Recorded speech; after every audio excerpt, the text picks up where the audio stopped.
अभी मेरे पास में एक कमेंट आया है और उसमें मुझे ये पूछा जा रहा है कि क्या हम हर्बल लाइफ शेक को गुनगुने पानी में ले सकते हैं, बिकॉज अभी विंटर आ चुका है और हम ठंडे पानी में नहीं ले सकते बिकॉज से गले में प्रॉब्लम होती है या एक्सपायरेट जो भी है जुकाम होता है। तो उसी के बारे में हम यहाँ पर थोड़ा सा डिस्कशन करेंगे। देखिए, आप बिल्कुल आप हर्बल लाइफ शेक को वार्म वाटर में कंज्यूम कर सकते हैं, उसमें कोई आपको प्रॉब्लम नहीं है।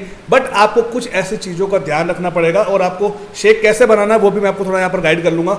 सबसे फर्स्ट तो अगर आप वार्म वाटर में अगर आप हर्बल लाइफ शेक को ले रहे हैं तो उसका जो टेम्परेचर है ऑलमोस्ट 40 डिग्री सेल्सियस के आसपास होना चाहिए। अगर आप ज़्यादा गर्म पानी में लेंगे या 50 डिग्री से ऊपर अगर उसका पानी का टेम्परेचर है तो आपका जो हर्बल लाइफ शेक है, प्रोटीन शेक है, वो आपका डी नेचर हो जाएगा, यानी कि उसका टेस्ट बिगड़ सकता है और कई हद तक प्रोटीन की क्वांटिटी भी उसमें कम हो जाएगी। ओके, तो आपको नॉर्मल थोड़ा ये ध्यान रखना है। ओके, अब बनाना कैसे है, सिंपल है। सबसे पहले आपको वार्म वाटर वहाँ पर डालना है, ऑलमोस्ट उसका टेम्परेचर 40 डिग्री से कम होना चाहिए।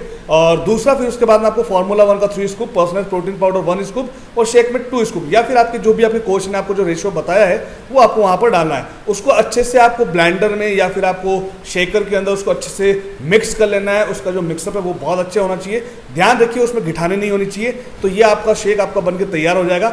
और सबसे मेन चीज़ आपको ध्यान रखनी है कि शेक मतलब जैसे आप उसको बना रहे हैं, बनाते ही आपको उसको शेक को कंज्यूम कर लेना है, ज़्यादा देर तक उसको नहीं रखना है। ओके, और अगर आप चाहें तो नॉर्मल आप वहाँ पर थोड़ा सा जो नॉर्मल रूम टेम्परेचर वाटर है वो वहाँ पर आप मिक्सअप कर सकते हैं। तो ये आपको ध्यान रखना है। उसके बाद अगर हम यहाँ पर इसके बेनिफिट्स की बात करें वार्म वाटर में शेक को लेने की, तो इसके कुछ बेनिफिट्स भी है। पहला फायदा ये है कि गुनगुने पानी के साथ में अगर आप शेक को कंज्यूम कर रहे हैं तो उसका डाइजेशन अच्छा होगा, उसका पाचन अच्छा होगा। दूसरा इसका बेनिफिट ये है कि बहुत सारे लोगों को कंप्लेंट्स होती है कि सर हर्बल लाइफ शेक लेने के बाद में ब्लोटिंग हो रही है या फिर गैस की प्रॉब्लम हो रही है या फिर एसिडिटी की प्रॉब्लम हो रही है। तो अगर आप गुनगुने पानी के साथ में हर्बल लाइफ शेक को कंज्यूम करेंगे तो आपको ये प्रॉब्लम भी नहीं हो। और अभी वैसे भी विंटर आ चुका है तो आपको नॉर्मली सर्दियों के अंदर अगर आप इसको वार्म वाटर में कंज्यूम करेंगे तो आपको ये फायदे भी हो सकते हैं। बस सिर्फ आपको ये ध्यान रखना है कि 50 डिग्री से ऊपर टेम्परेचर नहीं होना चाहिए पानी का। और दूसरा, शेक को बनते ही आपको तुरंत पीना है, उसको ज़्यादा देर तक नहीं रखना है। Thank you.